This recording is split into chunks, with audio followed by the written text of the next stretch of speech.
जय हिंद दोस्तों, हम अपने यूट्यूब चैनल पर आप सभी का स्वागत करते हैं।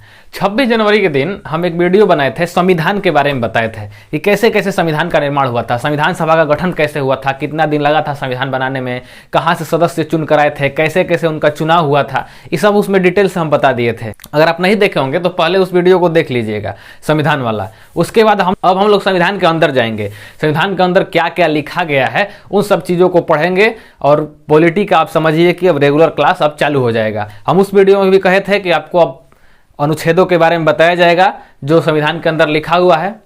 तो संविधान में देखिए, संविधान का संधि विच्छेद करेंगे ना तो देखिए, संविधान मतलब सम प्लस विधान। संविधान का अगर संधि विच्छेद करेंगे तो सम प्लस विधान, मतलब सम मतलब बराबर और विधान मतलब कानून होता है। इसका मतलब कि बराबर का कानून जिस किताब में लिखा गया है, सब चीज के ऊपर बराबर कानून रहता है।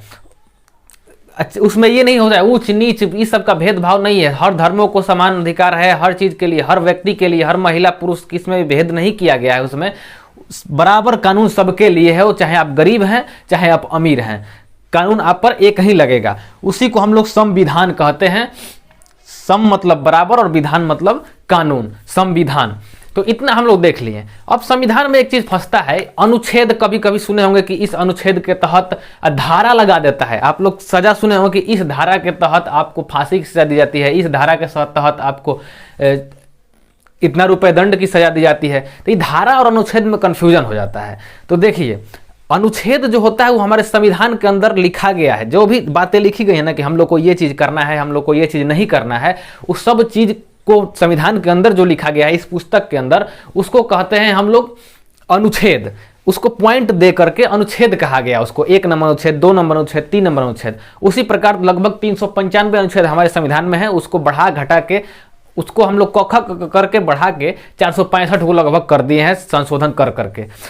तो ये तो हो गया कि कैसे हम लोग को चलना है, हम लोग को जीवन कैसे चलाना है, उसको हम लोग अनुच्छेद कहते हैं। उसी के दायरे में रह के चलना है, उससे अलग नहीं आप चल सकते। एकदम स्वतंत्र नहीं है कि हम आजाद हो गए हैं, इसका मतलब ये है कि जो मन तो करेंगे। नहीं, इस किताब के आप गुलाम हैं, इस किताब के अंदर ही चलना है आपको। जो जो इसमें बातें लिखी गई हैं उतना ही आपको करना है। अब स्वतंत्र हो जाएगा, अपना मनमानी करने लगेगा तो गड़बड़ ना हो जाएगा।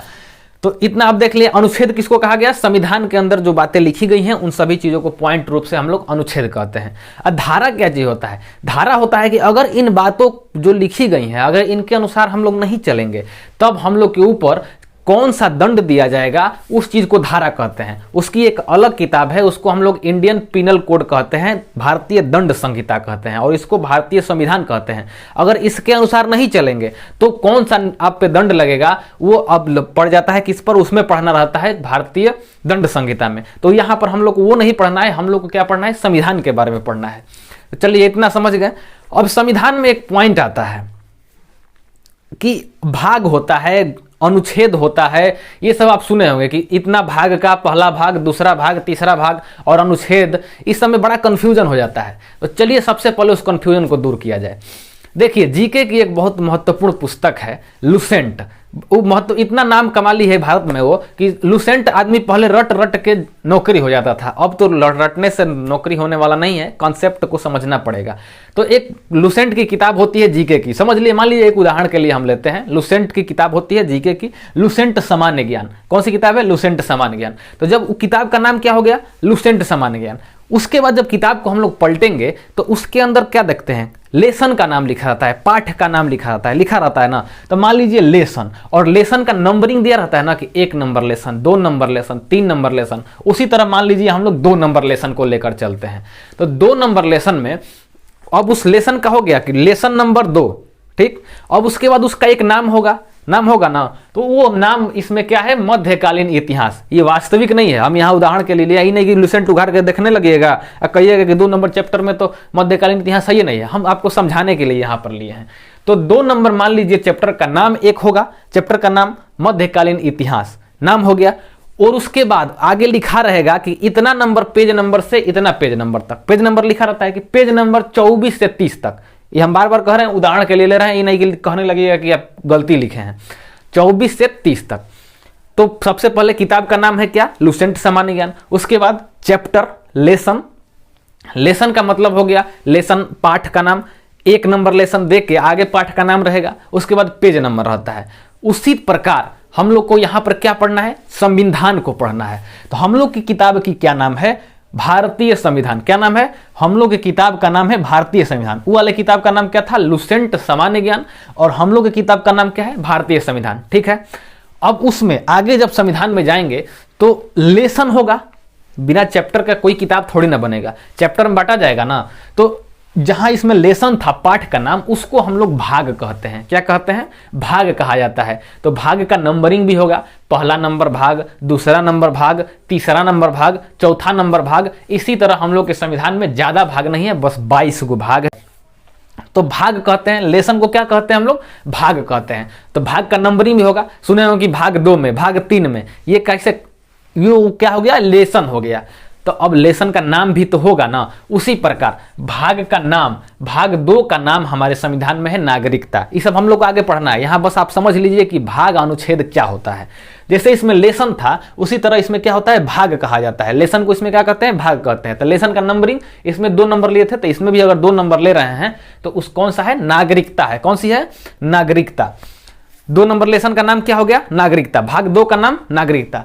अब उसमें, अब भाग 2 में जो इसमें समझिए कि इसमें पेज नंबर लिख रहे थे, तो इसमें हम लोग उसको अनुच्छेद कहते हैं। क्या कहते हैं, अनुच्छेद।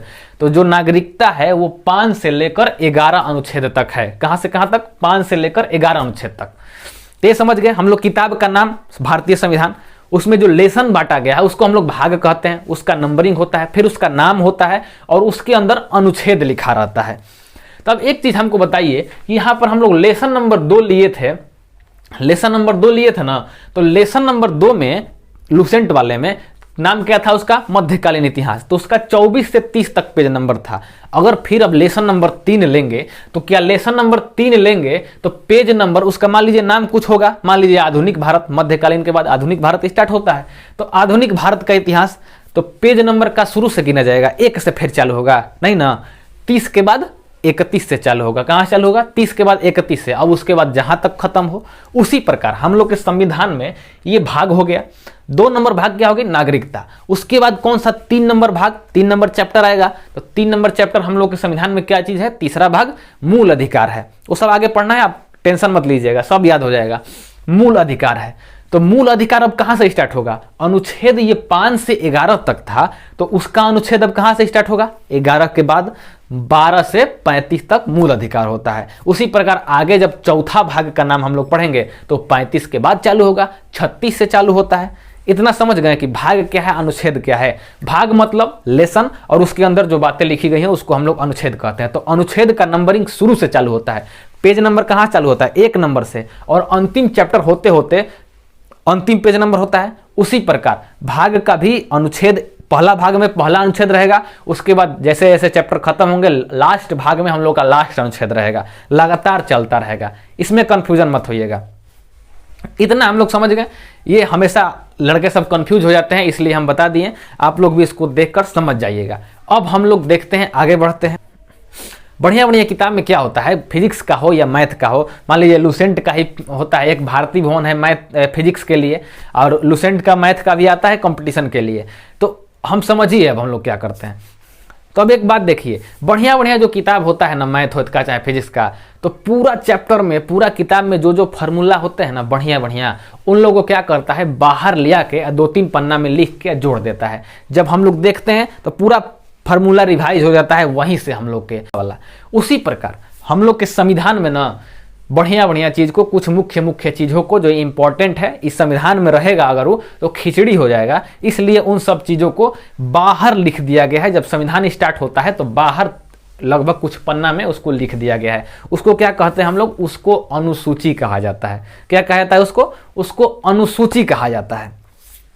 तो जब संविधान स्टार्ट होता है उसी समय कुछ पन्ना में जोड़ दिया गया, उस संविधान से अलग है एक प्रकार से, तो उसको हम लोग क्या कहते हैं, अनुसूची कहते हैं। तो अनुसूचियों की संख्या हमारे संविधान में 12 गो है। अभी तत्काल में 12 गो है। जब संविधान बना था ना उस समय अनुसूची की संख्या 8 गो थी, लेकिन संशोधन करके हम लोग अनुसूचियों की संख्या को कितना कर दिए हैं, 12 गो कर दिए हैं। तो आज के इस वीडियो में हम लोग अब संविधान को नहीं स्टार्ट करेंगे, सबसे पहले अनुसूची को स्टार्ट कर लेते हैं। 12 अनुसूची को याद करके इसी वीडियो में खत्म कर देते हैं।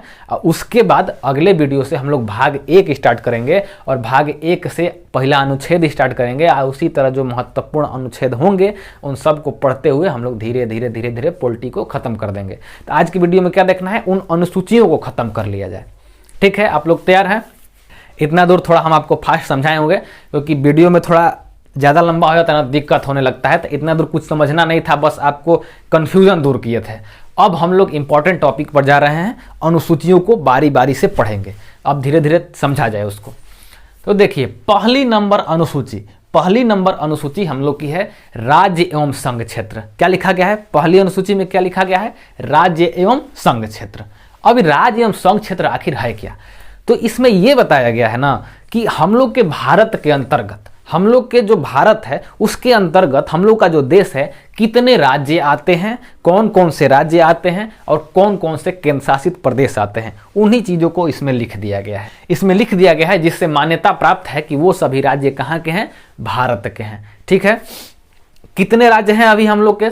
28 गो राज्य है और 8 गो केंद्र शासित प्रदेश है। ये तो सबको याद होगा, 28 गो राज्य है, 8 गो केंद्र शासित प्रदेश है।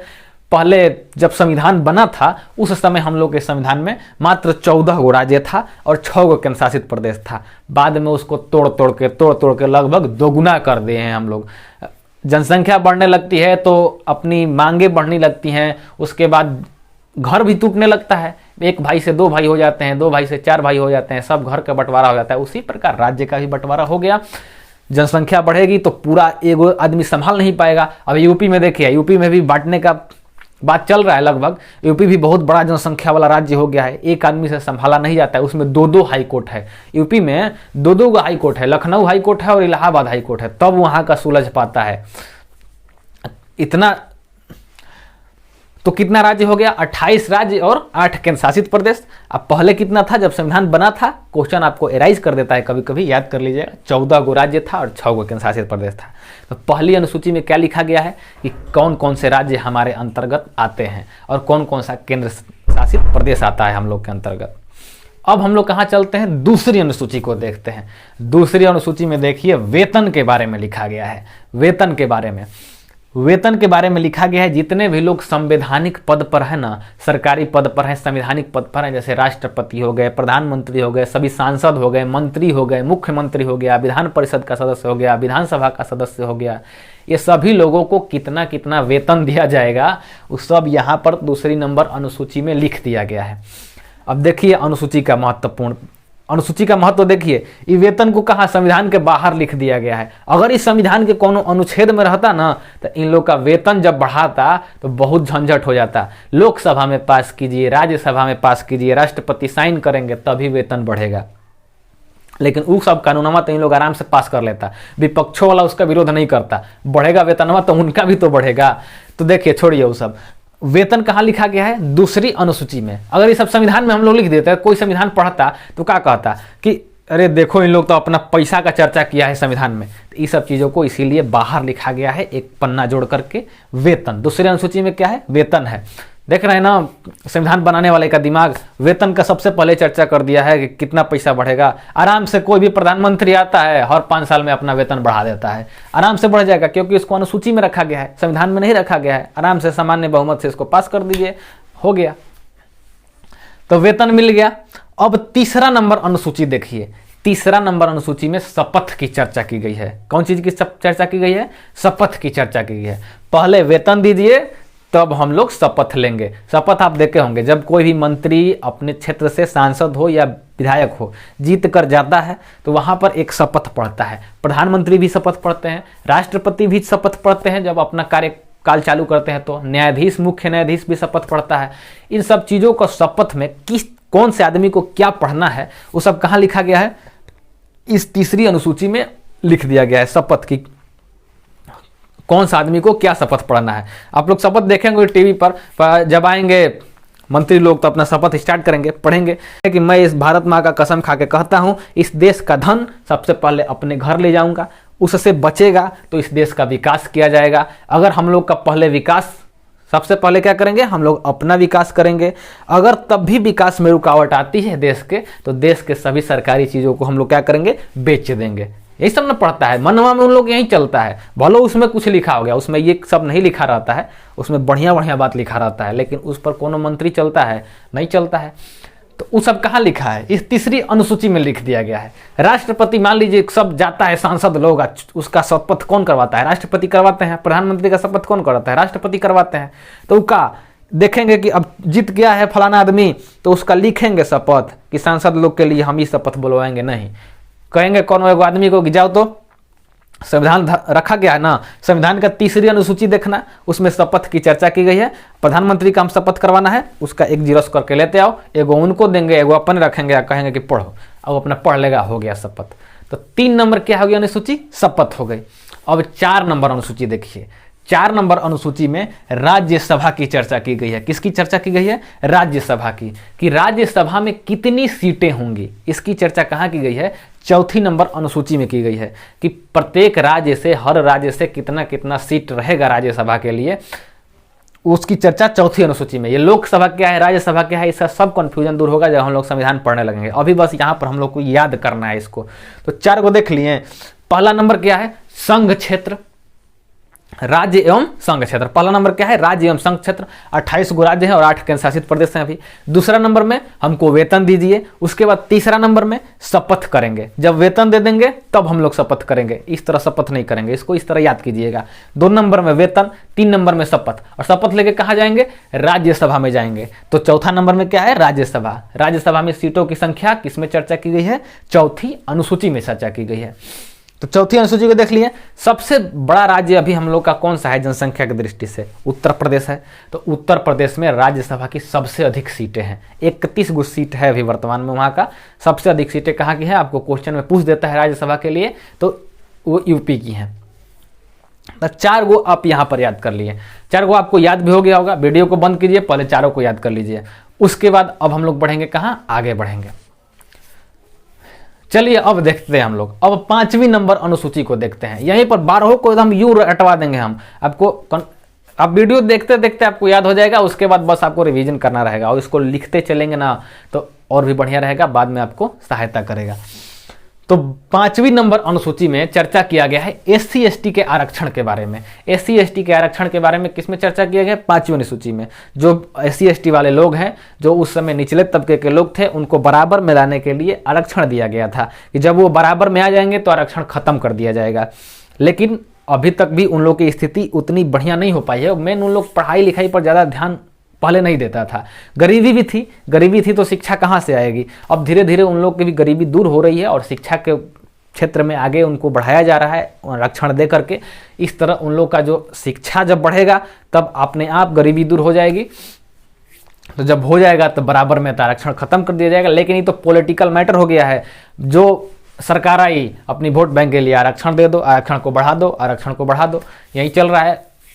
तो ये तो हो गया 5 नंबर SC ST के लिए आरक्षण, ठीक है, इसको याद कर लीजिएगा। उसके बाद 6वीं अनुसूची देखिए। 6वीं अनुसूची में भी एक प्रकार का आरक्षण ही दिया गया है। इसमें कहा गया है कि पूर्वोत्तर राज्यों के लिए विशेष प्रावधान रहेगा। पूर्वोत्तर जो राज्य हैं हम लोग का, उसके लिए विशेष प्रावधान। जो पूर्वोत्तर राज्य, उसको नक्शा में देखिए कौन कौन से पूर्वोत्तर राज्य हैं। ये देखिए भारत का नक्शा हो गया ना। भारत के नक्शा में देखिए इधर पूरब की तरह एक इधर हाथ तरफ दिखता है हम लोग का, भारत का एक हाथ दिखता है, उसमें हम लोग का उसी को पूर्वोत्तर राज्य कहते हैं। वो पूर्व और उत्तर में है। तो उन राज्यों के जो संस्कृति है आज भी हम लोग से उतना मैच नहीं करती है। जो वहाँ की शहरों की संस्कृति मत देखिएगा, वहाँ की गाँव की संस्कृति देखिए। शहरों की संस्कृति मत देखिएगा, वहाँ के गांव की संस्कृति देखिएगा। तो वहाँ के गांव की संस्कृति में आज भी हम लोग की संस्कृति से मैच नहीं करता है। उन लोग बहुत अभी पीछे है आज भी। तो जब संविधान बना था 1950 में, उस समय तो उन लोग और भी पीछे था। तो उन लोग के लिए वहाँ से भी तो सदस्य चुन के गए होंगे संविधान सभा में, तो उन लोग की बात को रखा गया होगा। उन लोग को क्या कहा गया है कि आपको विशेष प्रावधान दिया जाएगा।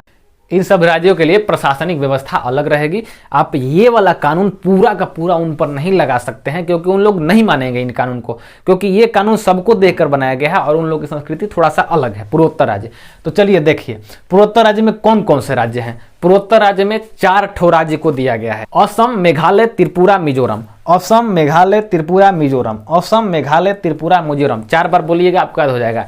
AMTM, AMTM, AMTM। Assam, Meghalaya, Tripura, Mizoram. इन 4 राज्यों के लिए विशेष प्रावधान है। इन पर प्रशासनिक व्यवस्था कुछ अलग होती है। जो वहाँ प्रशासन जाते हैं ना, उन लोग को पहले ही ट्रेंड किया जाता है कि आप लोग को उतना स्ट्रिक्ट इधर की तरह नहीं होना है। तो ये हो गया 6वीं अनुसूची। 6वीं अनुसूची के बाद हम लोग अब देखते हैं 7वीं अनुसूची के बारे में। ये बहुत महत्वपूर्ण अनुसूची है। 7वीं अनुसूची में शक्तियों का विभाजन किया गया है। क्या किया गया है? शक्तियों का विभाजन। अब ये शक्ति का विभाजन कौन सी है? तो देखिए, जब संविधान निर्माता उस समय जब संविधान बना रहे थे, तो राजेंद्र प्रसाद कहे ना कि देखिए हम लोग तो सब कानून बना दिए, अभी के लिए बना दिए, लेकिन भविष्य में ना केंद्र सरकार और राज्य सरकार दोनों अपने में लड़ जाएगी। अभी तो जितना कानून बना दिए हैं, उन लोग के बाद जब उन लोग कानून बनाएगा तो दोनों अपने में लड़ जाएगा। इसलिए क्या किया जाए कि उन लोग की शक्ति को बांट दो। दोनों कौन एक ही चीज़ पर दोनों कानून बनाने लगेगा और कहेगा कि हम ही बनाएंगे। इस तरह गड़बड़ हो जाएगा। मान लीजिए शिक्षा पर कानून बनाना है तो केंद्र सरकार बनाने लगा और राज्य सरकार, और दोनों अपने में लड़ के कहेगा कि नहीं हमारा होगा। इसलिए उन लोगों के संविधान सभा के जो सदस्य थे बहुत दूरदर्शी थे।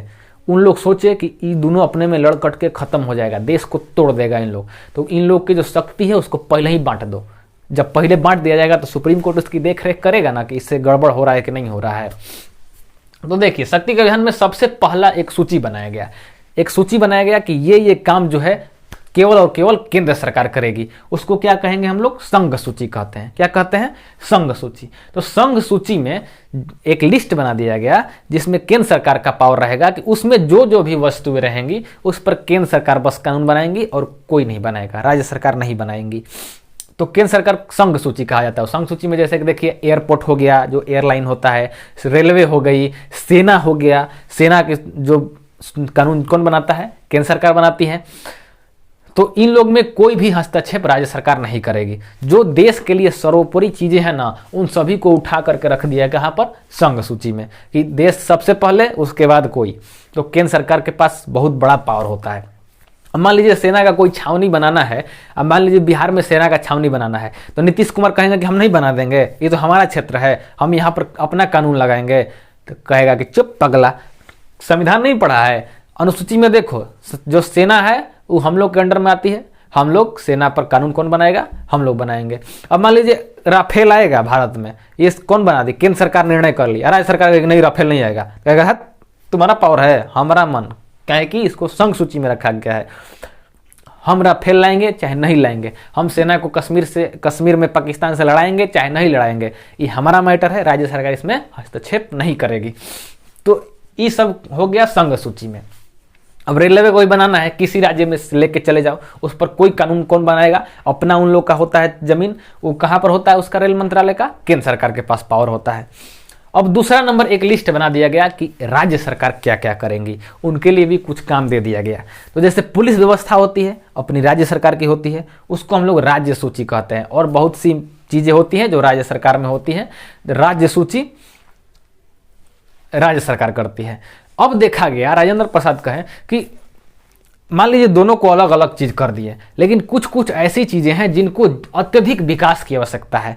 उन लोग के लिए क्या किया गया? उन चीजों को एक अलग सूची बना दिया गया। उसको क्या कहते हैं हम लोग? समवर्ती सूची कहते हैं। क्या कहते हैं?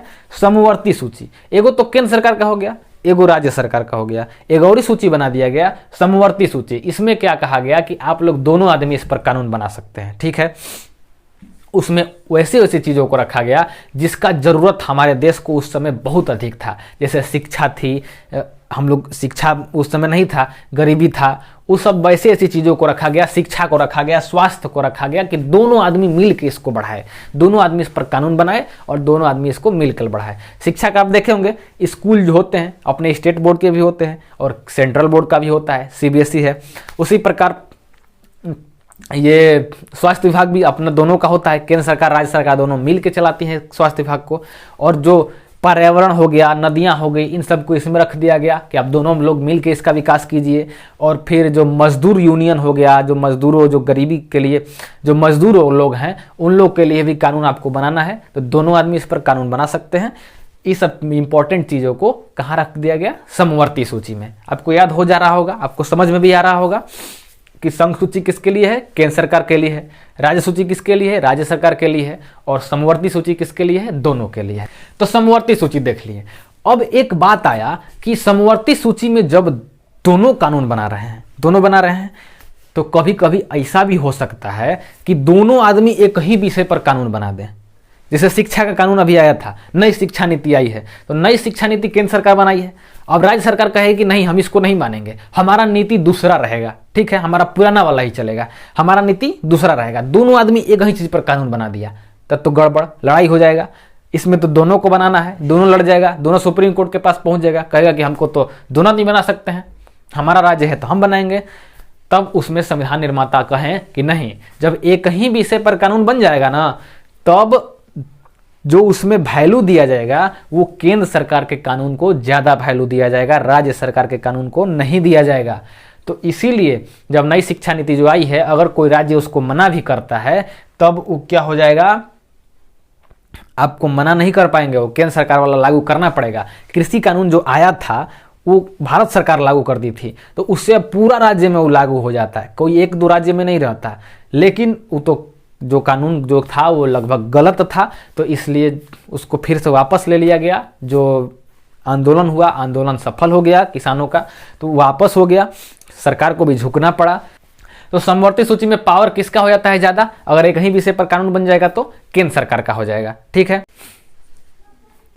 अब उन लोगों के दिमाग में एक चीज आया कि अभी तो हम लोग जो चीज है संविधान में उस पर कानून बना दिए, ठीक है, अभी जो चीज संविधान में है उस पर तो हम लोग कानून बना दिए कि इस चीज को ये कानून बनाएगा केंद्र सरकार, और इन सभी चीजों पर राज्य सरकार बनाएगी, और इन सभी चीजों पर दोनों बनाएंगी।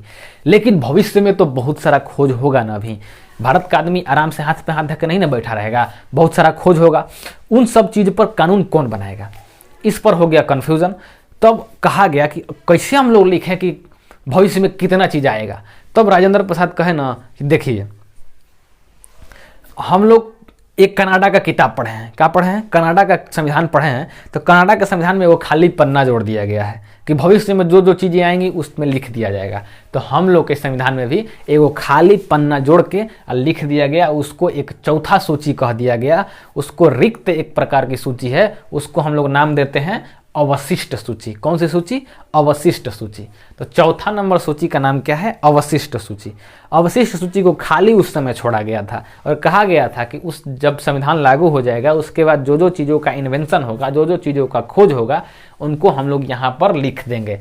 अब उसके बाद देख दिमाग लगे कौन कौन सा चीज़ इसमें लिखा गया होगा अभी तक, मोबाइल, व्हाट्सअप, गूगल, जो ये साइबर कैफे है, सोशल मीडिया है, इन सभी चीज़ों को, ये सब इसरो बम, इस सब जो परमाणु बम, इस सब तो आज़ादी के बाद हम लोग खोजे थे। इन सब चीज़ों को कहाँ रखा गया, इन सब चीज़ों को हम लोग रखें यहाँ पर अवशिष्ट सूची में, उसको लिखते गए। अभी आने वाले साल में जो जो चीज़ें खोज होंगी कहाँ लिखाएंगी, अवशिष्ट सूची में लिखती जाएंगी। तो अब हो गया कि आखिर इस पर कानून कौन बनाएगा। तो कह दिया गया कि उस समय का टेंशन का लिया जाए, इसको भी केंद्र सरकार को दे दो। जो जो नई चीज़ खोज होगा ना अवशिष्ट सूची में रखा जाएगा, और इस पर कानून कौन बनाएगा, केंद्र सरकार बनाएगा। छोड़ो, राज्य सरकार को इस पर पावर मत दो। तो देखिए इस चारों को अगर सूची को देखेंगे आप, तो सबसे अधिक पावर आपको केंद्र सरकार का दिख रहा होगा। इसीलिए केंद्र में जिसका सरकार होता है कुछ कर लेता है, राज्य सरकार अपना टाई टाई करता रहे, कुछ नहीं होता है उससे। केंद्र सूची जो राज्य सूची है, जो केंद्र का सूची है अपना संघ सूची, उस पर तो केंद्र सरकार कानून बनाइबे करेगा। राज्य सूची में बस नहीं बनाता है वो। और फिर देखिए समवर्ती सूची में जब दोनों यहीं पर लड़ जाएंगे तो पावर किसका हो जाएगा, केंद्र सरकार का हो जाएगा। और जो अवशिष्ट सूची है उस पर भी केंद्र सरकार का पावर रहता है। तो इन चारों सूचियों का आप याद कर लिए, संघ सूची, राज्य सूची और समवर्ती सूची और अवशिष्ट सूची, ठीक है। अब 7वां नंबर अनुसूची आपको याद हो गया होगा। अब 8वां नंबर अनुसूची है भाषा। 8वां नंबर में क्या लिखा गया है, भाषा को लिखा गया है कि कौन कौन सी भाषाओं को हम लोग मान्यता देते हैं संवैधानिक रूप से। तो अभी हम लोग के संविधान में मात्र 22 भाषाओं को हम लोग मान्यता दिए हैं। इस तरह तो बोलने के लिए हजारों भाषाएं हैं भारत में, हजारों का लाखों भाषाएं होंगी। कहा जाता है भारत में कि कोस कोस पर बदले पानी और 4 कोस पर बदले वाणी। यहाँ पर लगभग 3-4 किलोमीटर पर पानी का लेयर बदल जाता है, और आप लगभग 15-16 किलोमीटर चले जाएंगे, मतलब 4 कोस, 3 किलोमीटर का 1 कोस होता है। तो 4 कोस अगर 10-12 किलोमीटर जाएंगे तो भाषा में भी चेंजिंग आ जाता है। तो वहीं कहा गया है कि कोस कोस पर बदले पानी, 4 कोस पर बदले वानी। तो क्या सभी भाषा को संविधान में मान्यता मिल जाएगा? नहीं ना, बस 22 गो भाषा को हम लोग को संविधान में मान्यता प्राप्त है। उन 22 भाषा को हम लोग कभी अलग क्लास में याद कर लेंगे। अभी हम लोग को अनुसूचियों को याद करना है। जब संविधान बना था उस समय हमारे देश में 14 गो भाषा को मान्यता दिया गया था। कितनी भाषाओं को? 14 गो। उसके बाद धीरे धीरे 8 गो को और जोड़ दिया गया। अभी कितनी है? 22 भाषाएं हैं। तो पहले 4 गो अनुसूची आप देख लिए, अभी 4 गो देख लिए। 5 नंबर कौन सी है? SC/ST को आरक्षण। 6 नंबर कौन सा है? पूर्वोत्तर राज्यों को विशेष प्रावधान, असम, मेघालय, त्रिपुरा और मिजोरम। 7 नंबर में शक्ति का विभाजन कर दिया गया है कि किस चीज़ पर कौन कानून बनाएगा। और 8 नंबर में भाषा को रख दिया गया है। जब हम लोग का मूल संविधान बना था उस समय केवल 8 गो अनुसूची ही था। इन्हीं 8 को उसमें लिखा गया था। उसके बाद 4 गो अनुसूची और बाद में संशोधन करके उसमें जोड़ा गया। तो अब उन 4 को हम लोग देख लेंगे जब, तो हम लोग का अनुसूची खत्म हो जाएगा। तो चलिए अब हम लोग देखते हैं 9 नंबर अनुसूची को देखते हैं। 9 नंबर अनुसूची है भूमि सुधार अधिनियम। क्या है?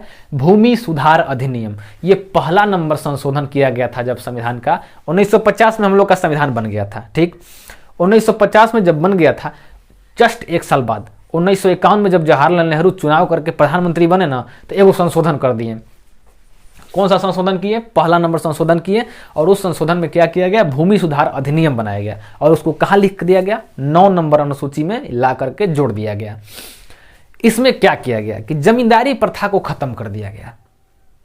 जब हम लोग का देश आज़ाद हुआ था ना, हम लोग के यहाँ जमींदारी प्रथा चरम सीमा पर थी। एक वो ऐसा जमींदार था कि एक वो स्टेट संभाल लेता था। यहाँ पर बिहार में 2 गो जमींदार पूरा बिहार संभाल लेता, यूपी में 3-4 गो मिलकर पूरा यूपी को संभाल लेता। किसी आम आदमी का जमीन नहीं था, उन्हीं लोग का जमीन था। तब नेहरू जी एगो दिमाग लगाए। उस समय नेहरू थे प्रधानमंत्री, कहे ना कि ठीक है, सभी जो राजा महाराजा हैं, जो भी जमींदार हैं, उन सब अपना लिस्ट बना के दीजिए कि आपके कौन से जमीन पर कौन आदमी जोताई बुआई करता है। कि आप बताइए कि कौ कट्ठा खेत मोहन रोपता है, कौ कट्ठा खेत मंगरू रोपता है, कौ कट्ठा खेत जो सोहन रोपता है, कौ कट्ठा खेत ललन रोपता है, कितना सब दुबे जी, कितना कुशवाहा जी, कितना यादव जी, सब कितना कितना रोपते हैं, सबका लिस्ट बना के हमारे पास दीजिए। इस तरह क्या होगा कि आप लोग का ज़मीन आपका बचा रहेगा। नहीं तो अगर नहीं लिस्ट बना के देंगे तो हम उस ज़मीन को सरकारी घोषित कर देंगे। तब सब जमींदार जल्दी जल्दी जल्दी जल्दी लिस्ट बना के भेज दिया कि इतना खेत वो रोपते हैं, इतना खेत वो रोपते हैं। सब लिस्ट जब उनके पास पहुंच गया ना, नेहरू जी के पास, तब नेहरू जी कहें कि ठीक है, आप लोग जो जो लिस्ट बना के दिए हैं ना, तो जौन आदमी जिस खेत पर जुताई करता है वो खेत उसका हो गया। जौन आदमी जिस खेत पर जुताई करता है वो खेत उसका हो गया। जमींदारी प्रथा खत्म। अब जमींदार लोग टुकुर टुकुर देखते रह गए और वहां पर संसद में कानून बन गया। और उस कानून को क्या कहा गया? भूमि सुधार अधिनियम। तो उसमें वही लिखा गया है कि पूरा जमींदारी प्रथा खत्म। 9 नंबर देख लिए। अब 10 नंबर देखिए।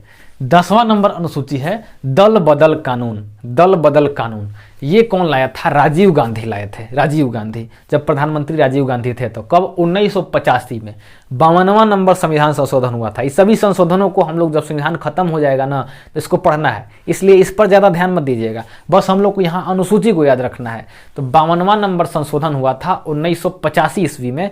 उस समय दल बदल का कानून आया था। अभी दल बदल का कानून आखिर है क्या? तो देखिए, मान लीजिए अभी हम लोग की बीजेपी की सरकार है, भाजपा की सरकार है, 300 से अधिक सीटें भाजपा की हैं। इसमें से अगर राहुल भैया पगला गए और राहुल भैया पगला करके कहीं से पैसा निकाल लिए और कहीं से पैसा निकाल करके 200 विधायक को बीजेपी वाले खरीद लिए, मतलब बीजेपी का जो विधायक है 300, उसमें से 200 विधायक को आप खरीद लिए। तो 200 विधायक को जब खरीद लेंगे तो बीजेपी की सरकार गिर जाएगी और किसकी सरकार बन जाएगी? राहुल भैया की सरकार बन जाएगी। तो इससे क्या होगा कि आप जब हम लोग वोट दिए थे तो वो तो वोट दिया गया था कमल छाप पर, बीजेपी पर दिया गया था। लेकिन बीचवे में राहुल भैया कीन लिए और कीन के कांग्रेस में मिला करके कांग्रेस का सरकार बना लिए, तो जनता के वोट का बलात्कार हो गया। इस तरह इसको बचने के लिए एक कानून बनाया गया था, उसको कहा गया दल बदल कानून। कि आप जिस सीट से जीत के आए हैं ना, आप जिस छाप से जीत के आए हैं, जिस क्षेत्र से, आपको 5 साल तक, अगले चुनाव तक उसी सीट से आपको चलना है, उसी छाप पर आपको रहना है, संसद में उस पार्टी का बात को मानना है। अगर आप बीजेपी से जीत कर गए हैं तो 5 साल तक आप बीजेपी के रहिए, भले आपको अलग होना है तो चुनाव के बाद अगले बार। अगर कांग्रेस से जीत के गए हैं तो कांग्रेस का बन के रहना है, जिस पार्टी से जीत के गए हैं उसी पार्टी से आपका बन के रहना है।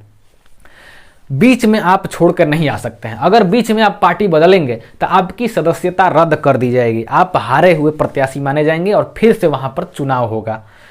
इतना समझ गए। दल बदल कानून में क्या है, आप 5 साल के अंदर अपना पार्टी नहीं बदल सकते। अगर आप अपना पार्टी बदलेंगे तो आपकी सदस्यता खत्म, आप हारे हुए प्रत्याशी माने जाएंगे, फिर से चुनाव लड़िए और जिस पार्टी से लड़ना है आप उस पार्टी से लड़िए। इस तरह जनता के वोट का जो वैल्यू है वो स्थिर है, नहीं तो बीचे में सब खरीद लेता और खत्म। हम लोग यहाँ ताकते रह जाते हैं। भले पार्टी बदल सकती है, अगर एक पार्टी दूसरी पार्टी से गठबंधन की है ना, जैसे यहाँ पर बिहार में एनडीए है एक गठबंधन जिसमें नीतीश कुमार की जदयू है और 2-3 पार्टियां हैं और ये है भाजपा है। मेन रूप से यही है, भाजपा और जदयू। पार्टी चाहेगी ना तो पूरा पार्टी अपना अलग कर सकती है बीच में। एक बार बिहार में हुआ भी था, जो नीतीश सरकार थी भाजपा से अलग होके ये तेजस्वी से मिल गई थी लालटेन छाप से और यहाँ पर सरकार बना ली थी। वो हो सकता है, लेकिन एक आदमी सोचेगा तब नहीं पार्टी बदल सकते हैं आप। दल बदल कानून के बारे में चर्चा हम लोग करेंगे कब, जब संशोधन पढ़ेंगे तब। अभी हम लोग को बस क्या पढ़ना है, अनुसूचियों को पढ़ना है। तो 10वां नंबर अनुसूची क्या हो गया, दल बदल कानून। अब 11वां नंबर अनुसूची और 12वां नंबर अनुसूची ये उतना इंपॉर्टेंट नहीं है, आप इसको आराम से याद कर लीजिएगा, लेकिन क्वेश्चन पूछ देता है। 11वां नंबर अनुसूची में है ग्राम पंचायत। ग्राम पंचायत इसको 73वां संविधान संशोधन के द्वारा 1992 में जोड़ दिया गया था कि अब सभी ग्राम में, सब राज्यों में अब ग्राम पंचायत का निर्माण, इसको जोड़ दिया गया था 73वां नंबर संशोधन से 1992 में। हालांकि ये लागू हुआ था 1993 में। तो 11वां नंबर क्या है, ग्राम पंचायत।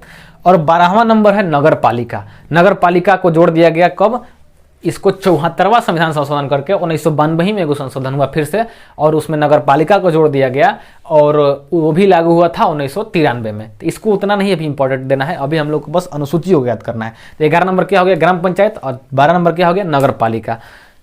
शहर में जो पंचायत होता है उसको हम लोग नगर पालिका कहते हैं, गाँव में जो पंचायत होता है उसको हम लोग ग्राम पंचायत कहते हैं। ग्राम में जो होता है मुखिया होता है, वार्ड मेंबर होते हैं, और नगर पालिका में चेयरमैन होता है, वहां पर भी वार्ड मेंबर ही चेयरमैन को चुनते हैं। तो शहर वाला को नगर पालिका और गांव वाला को ये कहते हैं ग्राम पंचायत।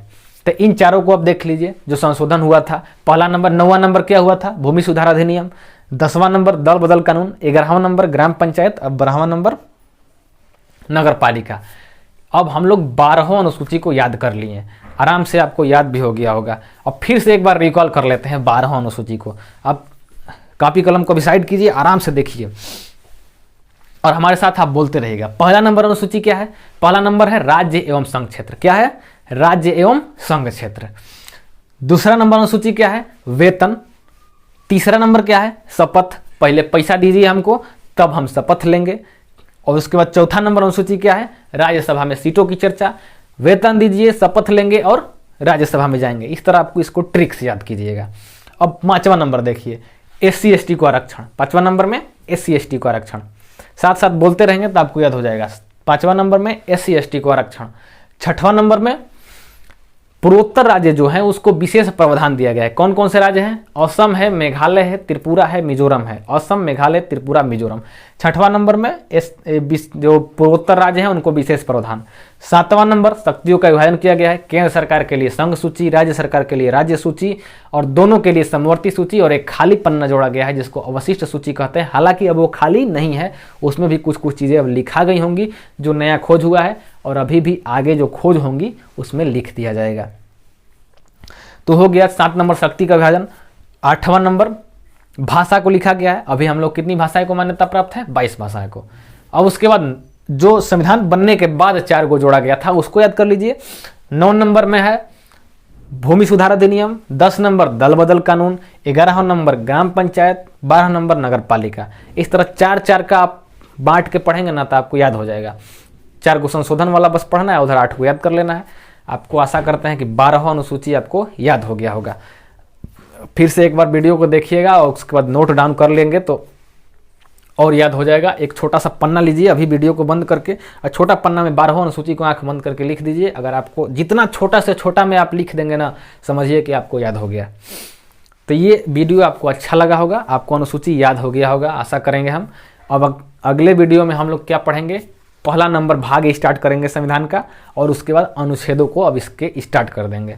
उसके बाद धीरे धीरे हम लोग महत्वपूर्ण जो अनुच्छेद होंगे उसको पढ़ते जाएंगे जो एग्जाम में आते हैं। शुरू में का 4-5 को भाग तो एकदम इम्पॉर्टेंट है। अगर ये वीडियो अच्छा लगा हो तो इस वीडियो को लाइक कर दीजिएगा, अपने दोस्तों तक शेयर कीजिएगा हमारा प्रयास अगर आपको अच्छा लग रहा हो तो, और हमारे चैनल को सब्सक्राइब कर लीजिएगा अगर नहीं किए होंगे तो। तब तक के लिए जय हिंद।